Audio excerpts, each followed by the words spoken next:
जय माँ काली मित्रों, आपका मेरे चैनल माँ काली महाकाल शक्ति उपासना में स्वागत है। मित्रों, अगर आप मेरे चैनल पर नए हैं तो आप मेरे चैनल को सब्सक्राइब कीजिए, लाइक कीजिए, शेयर कीजिए।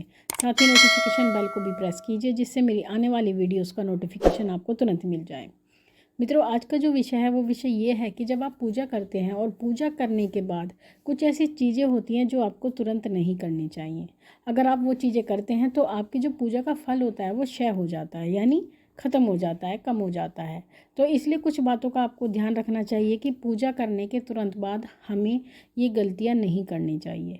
क्योंकि जब हम पूजा करते हैं तो पूजा करते समय या मंत्र जाप करते समय हमारी एक ऊर्जा प्रकट होती है, एक ऊर्जा का संचार हमारे शरीर में होता है और हम उस ऊर्जा को एकत्रित करते हैं और वही ऊर्जा हमारे शरीर में समावेश भी होती है। और जो हमारा ओरा होता है, ओरा उस शक्ति को सोख लेता है। तो ऐसी परिस्थिति में अगर हम पूजा करते समय कुछ ऐसे कार्य होते हैं, अगर हम वो करते हैं तो हमारी ऊर्जा क्षय हो जाती है और हमारी आभा मंडल में जो ऊर्जा एकत्र होती है वो ख़त्म हो जाती है। तो इसलिए हमें कुछ बातों का विशेष ध्यान रखना चाहिए जो हमें पूजा करने के तुरंत बाद नहीं करनी चाहिए। देखिए, जब भी आप पूजा करते हैं और पूजा करने के बाद जैसे ही आपकी पूजा समाप्त होती है तो व्यक्ति क्या करता है, उसके बाद वो अपनी घर गृहस्थी में लीन हो जाता है। तो ऐसी परिस्थिति में हमारे घर में सभी प्रकार की प्रतिक्रिया चल रही होती है। कोई हंस रहा होता है, कोई रो रहा होता है, कोई बातें कर रहा होता है, कोई वाद विवाद कर रहा होता है। तो ऐसी परिस्थिति में अगर आप जैसे ही पूजा करके उठते हैं और आपके घर में कोई लड़ाई झगड़ा हो रहा है या कोई वाद विवाद हो रहा है, तब उस समय पर आप ये कोशिश करें कि आप उस वाद विवाद में ना फंसें। और पूजा करने के तुरंत बाद आपको ये कोशिश करनी है कि आप कुछ समय के लिए शांत रहें, किसी भी प्रकार का गुस्सा ना करें। क्योंकि अगर आप पूजा करने के बाद गुस्सा करते हैं तो उसके बाद में जो आपने पूजा की है और जो ऊर्जा आपने एकत्रित की है और वो एकत्रित ऊर्जा आपके आभा मंडल में रुक जाती है। और जब आप गुस्सा करते हैं, लड़ाई करते हैं, तो वो जो ऊर्जा है वो क्षय हो जाती है, यानी ख़त्म हो जाती है। तो ऐसी परिस्थिति में आप मौन रहें, किसी से भी किसी प्रकार का वाद विवाद ना करें। दूसरी बात, अगर आप पूजा करने के बाद उठते हैं तो उसके तुरंत बाद आप ये कोशिश करें कि आप मोबाइल और टीवी से बचें। यानी कुछ देर के लिए आप शांत रहने का कोशिश करें कि हमें शांत रहना है। आप कोशिश ये करें कि किसी से बातचीत भी ना करें। और ये जो समय अवधि है आपके लिए 10 से 15 मिनट है। क्योंकि जब आप पूजा करते हैं, जब आप जाप करते हैं तो आपके शरीर में ऊर्जा का संचार होता है और वही ऊर्जा, वही शांति आपको कुछ समय के लिए अपने शरीर में रोकनी चाहिए। और इस तरह की बातों को और इस तरह का ध्यान आपको अपना नहीं भटकाना चाहिए। अपने ध्यान को कुछ समय के लिए केंद्रित रखना चाहिए पूजा के बाद भी। पूजा करने के तुरंत बाद आप ये कोशिश करें कि आप किसी की निंदा ना करें, यानी किसी की बुराई ना करें, किसी की चुगली ना करें। क्योंकि ऐसा करने से भी आपकी पूजा खर्च होती है और जो पुण्य आपने अर्जन किया है, यानी जो पुण्य आपने प्राप्त किया है, उसका कहीं ना कहीं क्षय होता है, यानी वो कम होता है। तो इसलिए कोशिश करें कि आप किसी की भी बुराई ना करें, ना ही किसी व्यक्ति विशेष से संबंधित कोई ऐसी बात कहें जिससे आपकी पूजा खर्च हो।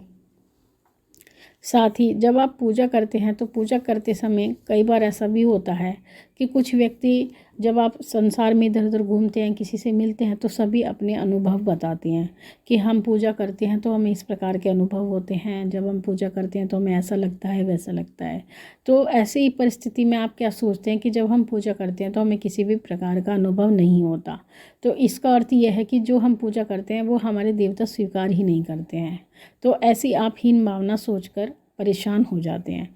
तो लेकिन आपको इस बात का ध्यान रखना चाहिए कि जो अनुभव हमें होते हैं उनका सबका अलग अलग समय होता है। कुछ व्यक्तियों को जल्दी अनुभव हो जाते हैं, कुछ व्यक्तियों को देर से अनुभव होते हैं। तो ऐसी परिस्थिति में आपको धैर्य रखना चाहिए और अपने देवता के प्रति, अपने इष्ट के प्रति आपको विश्वास रखना चाहिए। क्योंकि जब पहले आपके अंदर विश्वास ही नहीं होगा तो आपको भगवान कभी मिल नहीं सकते। तो ऐसी परिस्थिति में आपको बहुत विश्वास रखना है, धैर्य रखना है ईश्वर के प्रति और उनके चरणों में हमेशा नतमस्तक रहना है। पूजा करने के तुरंत बाद आपको ये विशेष ध्यान रखना है कि आपको नहाना नहीं चाहिए। वैसे तो नहाने की जो समय होता है वो पूजा से पहले होता है, लेकिन कभी कभी ऐसी भी परिस्थिति होती है कि हमें, या कोई भी ऐसी इमरजेंसी आ जाती है कि हमें नहाना पड़ता है।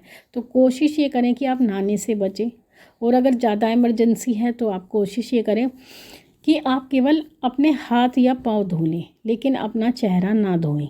कोशिश आपको यही करना है। तो चेहरा धोने से बचें आप और नहाने से बचें। हाथ पैर आप धो सकते हैं। पूजा करते ही जैसे ही आप उठते हैं उस समय पर आपको ये ध्यान रखना है कि आपको किसी भी को अप्रिय वचन नहीं बोलना है और ना ही किसी को श्राप देना है। इसका कारण ये होता है कि अगर आप पूजा करने के तुरंत बाद किसी को श्राप देते हैं या कोई ऐसा वचन बोलते हैं जिसमें उसका अहित होता है यानी बुरा होना होता है, तो ऐसी परिस्थिति में जो आपने पूजा की है और जो जाप किया है वो आपके द्वारा कही गई बात सत्य हो जाती है। क्योंकि जब हम जाप करते हैं तो हमारी वाणी सिद्ध होने लगती है, और जब वाणी सिद्ध होती है तो ऐसी परिस्थिति में हम जो भी वचन करते हैं वो वचन सत्य होने लगते हैं। ये जाप की विशेषता होती है।